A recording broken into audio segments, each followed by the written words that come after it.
Welcome to the deep dive. Today we're looking into the Hemios Hematite Bracelet. You've maybe seen the ads. Claims to reignite masculine energy, boost testosterone, sharpen focus. Big promises. Huge promises. They talk about restoring confidence, libido, metabolism, all supposedly thanks to ancient hematite, this magnetic stone that built legends. Sounds impressive. Right. So our mission today is clear. Is this a real performance tool or just, really good marketing? We need to see if the substance matches the story, especially with claims that sound almost medical. Okay, let's start there. The material. Hematite. What did our sources actually say about it? What is it? Well, fundamentally, hematite is iron oxide. Iron oxide, like rust. Essentially, yeah, Yeah. a form of it. Now, some types do have slight magnetic properties. That part's true. But here's the critical finding. There are zero, and I mean zero, widely accepted medical studies showing that wearing hematite beads, on your wrist can actually raise testosterone levels. Wow. Okay, so no scientific link to the main health claim at all. None that holds up to scrutiny. The sources suggest its power is symbolic, maybe historical, but definitely not hormonal. Which means the marketing has to be doing all the work here. Exactly.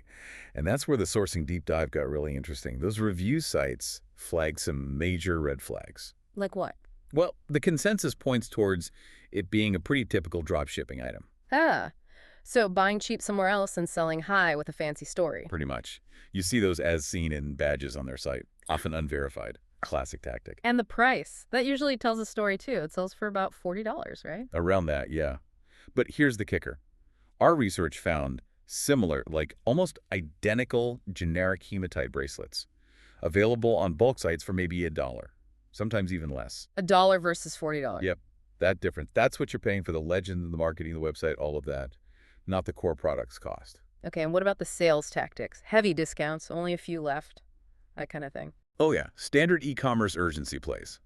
Get it now, 40% off, stock running low. It's designed to make you buy on impulse, maybe before you look too closely. Right, to distract you from asking, does this thing actually do anything? Precisely. If it really worked miracles, you wouldn't need constant sales and countdown timers. The urgency feels manufactured because, well, it likely is.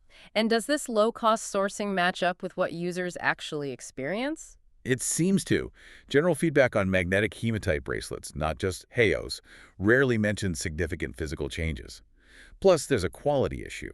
Hematite beads, especially the magnetic ones, they can be surprisingly fragile. So they might break easily. Yeah, users report them breaking, which kind of reinforces that feeling of maybe getting a cheaper item dressed up as something premium. Okay, so let's bring it all together. The verdict for you, listening right now. If you were hoping the Hemios bracelet was some kind of natural shortcut to boosting testosterone or major health changes. The evidence just isn't there.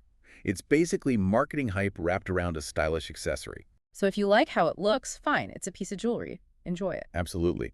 But don't expect measurable hormonal shifts or a metabolism overhaul. That's not what you're buying here. What's the bigger picture takeaway then? I think it's about learning to spot these patterns. When a product leans super heavy on ancient myths, big discounts, vague claims, but lacks solid, independent clinical proof for its core function, that's a huge red flag. Ask yourself what they're not showing you. Which leads us to our final thought for you to chew on. If a product focuses all its energy on story and scarcity, what critical piece of actual evidence might they be hoping you won't notice? Something to think about. We'll catch you next time for the next deep dive.